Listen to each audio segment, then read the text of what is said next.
Ini PKKMB Universitas An-Nukoyah 2026. Jadi ada materi tentang akhlak di jalan raya. Materi ini bukan sekedar pengetahuan tertib lalu lintas, melainkan juga penjelasan tentang mengapa kita harus taat dan apa konsekuensi kalau kita melanggar berdasarkan kaidah-kaidah fikih, hadis Nabi, ayat Quran.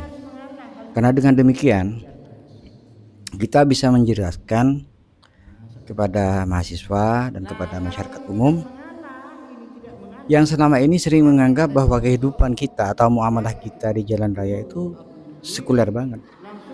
Padahal enggak. Semuanya diatur secara rinci. Sini misalnya saya berikan contoh bagaimana prioritas ketika kendaraan yang akan memotong di pertigaan. Manakah yang perlu didahulukan? Saya juga memberikan penjelasan tentang kelas jalan ya. Banyak orang yang nggak tahu ada kelas jalan nasional, kolektor, residental. Nah, residental pun ini ada kelasnya. Kelas 3, 3A, 3B, 3C. Anda bisa sebetulnya mencari atau mendapatkan bahan itu di Wikipedia juga ada, di buku-buku juga ada.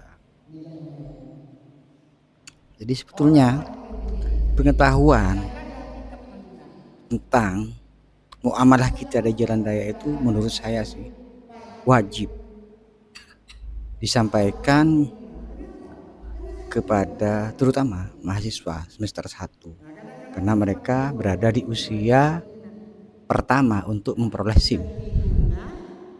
Kita tahulah selama ini bagaimana SIM didapat, bahkan kadang-kadang tanpa pengetahuan apapun tiba-tiba punya SIM. Nah ini saya contohkan misalnya bagaimana ketika ada orang mau masuk ke jalan kecil sementara di kanannya ada parkir makan jalan tuh ya, parkir makan jalan di tikungan. Nah jadi selama tidak ada kebetulan semacam ini ya mungkin aman-aman saja.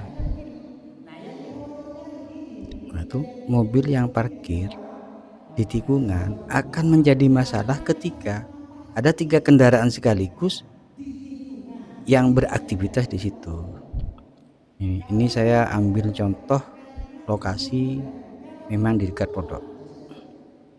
Artinya real. Ketika saya jelaskan ini, mahasiswa tahu, oh ini lokasinya di pertigaan masuk ke pondok, pertigaan saat masuk ke kampus. Jadi mereka tahu 3 kartu ini adalah toko, yang depan ini adalah UJKS. Jadi mahasiswa tahu, oh lokasinya di sini. Nah, kemudian saya ganti medianya saya pakai matras.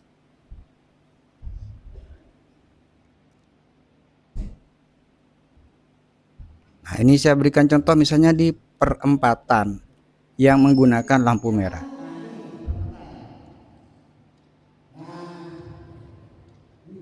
Biasanya di kota kayak gini nih.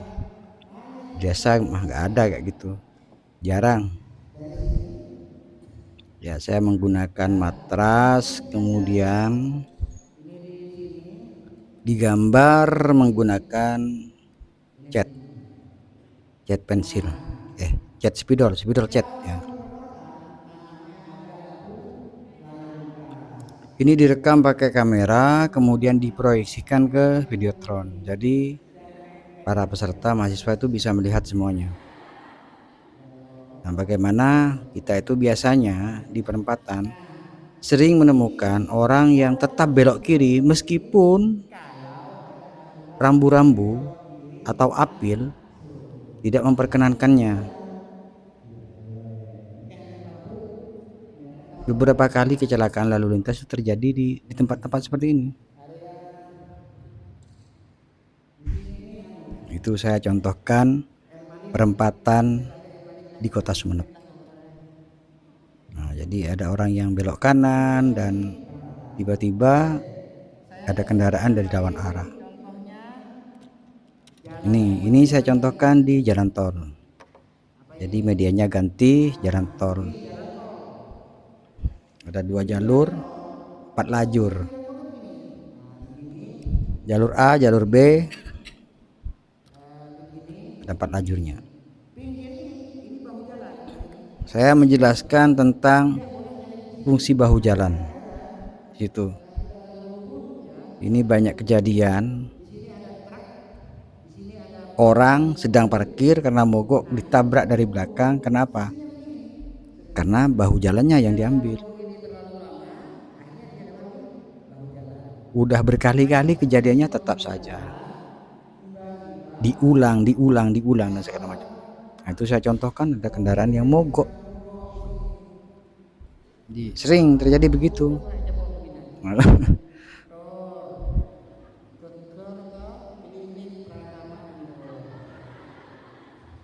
Memang ya kejadian di jalan tol itu sering di luar perkiraan kita. Kenapa?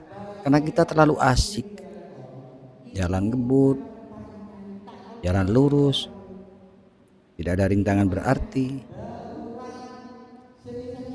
Nah, jadi saya berikan contoh, bahu jalan boleh dilakukan kalau itu darurat. Tapi kedaruratan itu ada batasnya juga. Muqaddaratun ala qadri daruriyati. Setelah lewat bahu jalan karena di depan ada di jalur utama ada kemacetan atau mogok atau stuck ya, boleh, tapi nggak boleh dipakai terus, harus balik lagi ke jalur utamanya.